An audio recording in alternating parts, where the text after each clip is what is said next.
de lo que el apóstol Pablo le estaba diciendo. Pablo toma una ilustración de lo que es una corte romana.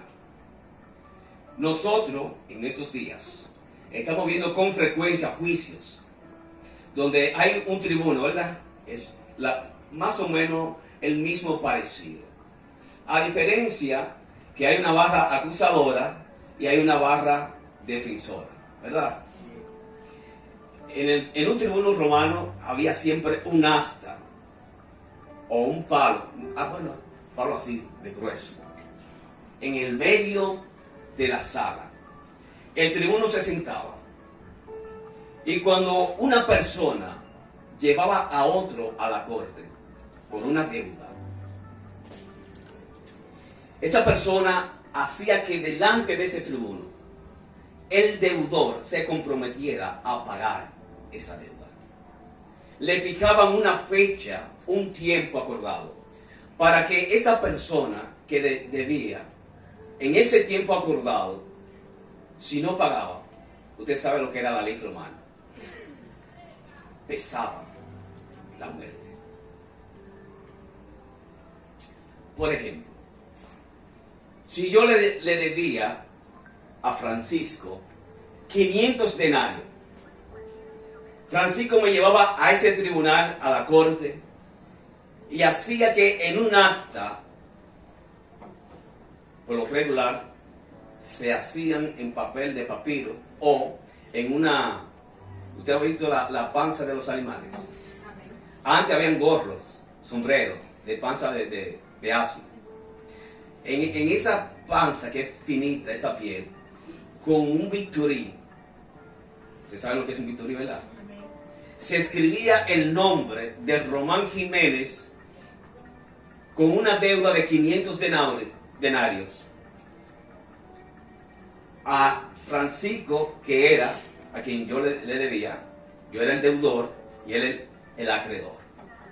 Y fijaban el tiempo. El tribuno me decía a mí en qué fecha yo debía de pagar esa deuda.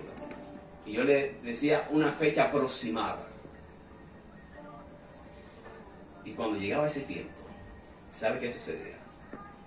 Que si Román Jiménez no tenía para pagarle a Francisco, yo iba a ser traspasado en esa asta, en ese palo.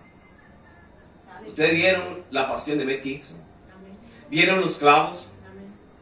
Con clavos así me clavaban y con una lanza me traspasaban en el mismo corazón.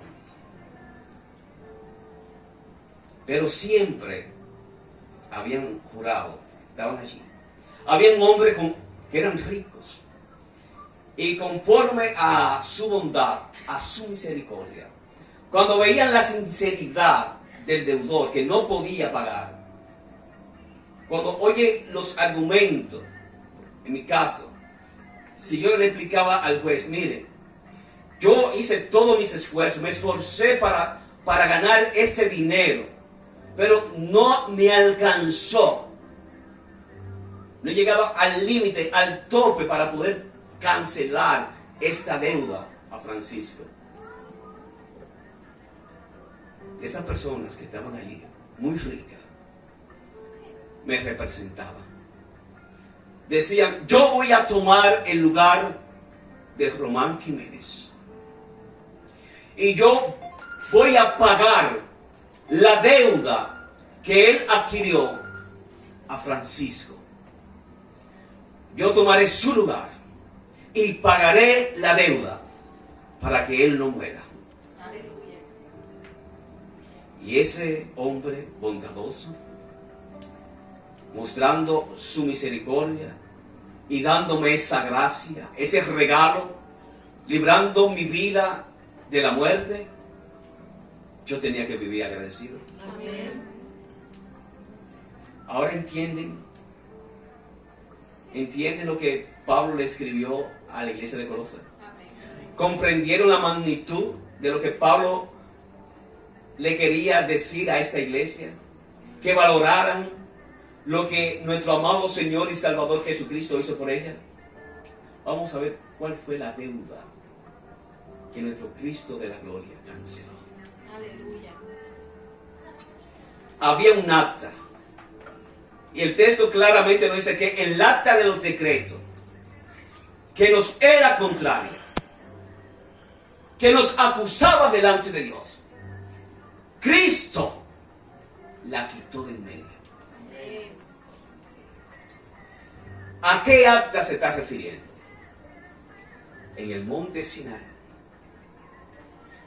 2 tablas Dios le entregó a Moisés. Y el primer mandamiento, ¿quién lo recuerda?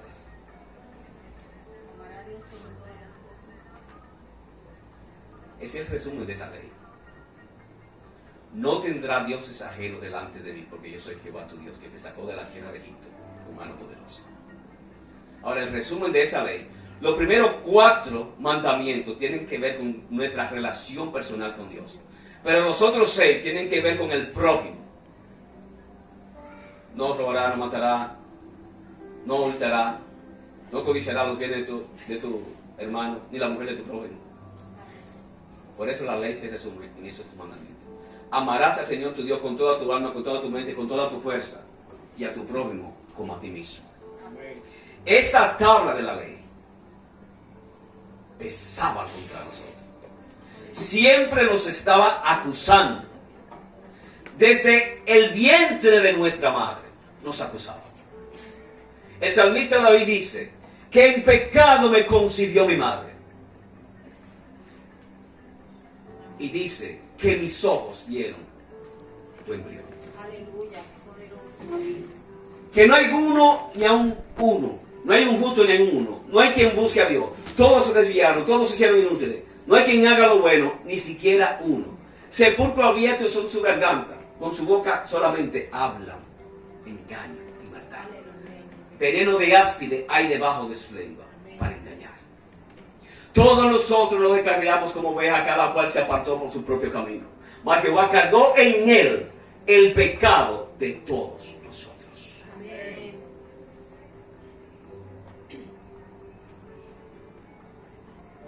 Creo que el Señor es la persona más mayor que tenemos aquí.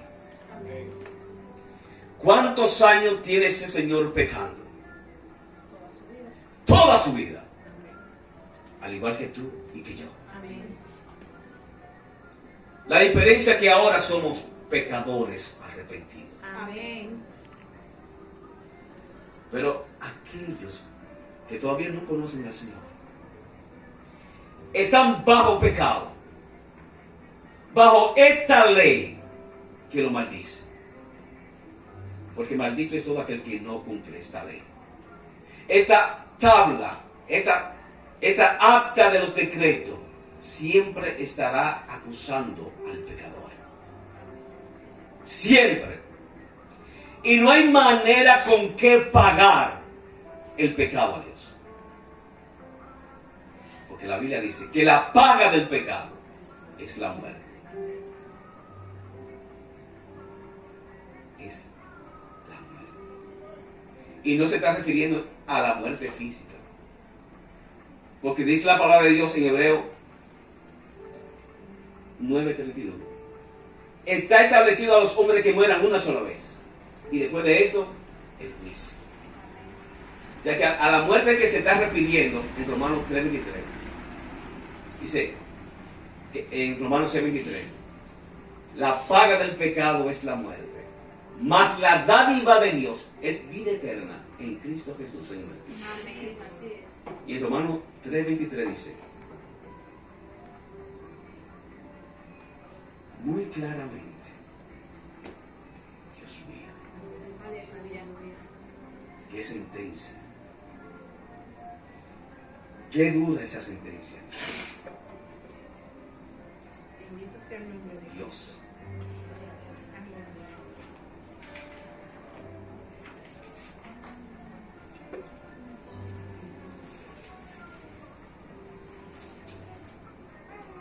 por cuanto todos pecaron, por cuanto todos pecaron están destituidos de la gloria de Dios. Todos. Todos estamos destituidos de su gloria. Eso es fuerte. Eso es duro. Y aún en Romanos 5:12 dice que el pecado entró por un hombre, por Adán, y por el pecado la muerte. Y así la muerte pasó a todos los hombres por cuanto todos hemos pecado. ¿Sabe qué se necesita para ir al infierno? Una simple mentira. Una simple mentira, como usted la quiera poner, blanca, rosada, amarilla, negra, como usted la quiera poner. Una mentirita blanca, como nosotros decimos. Aleluya. La paga de esa simple mentira, ¿sabe cuál fue el precio? La muerte de Cristo. El apóstol Pedro dice que nosotros no fuimos comprados, nuestra redención, nuestra liberación de ser condenados eternamente por aquel que nos acusa, que es el mismo diablo delante de la presencia de Dios,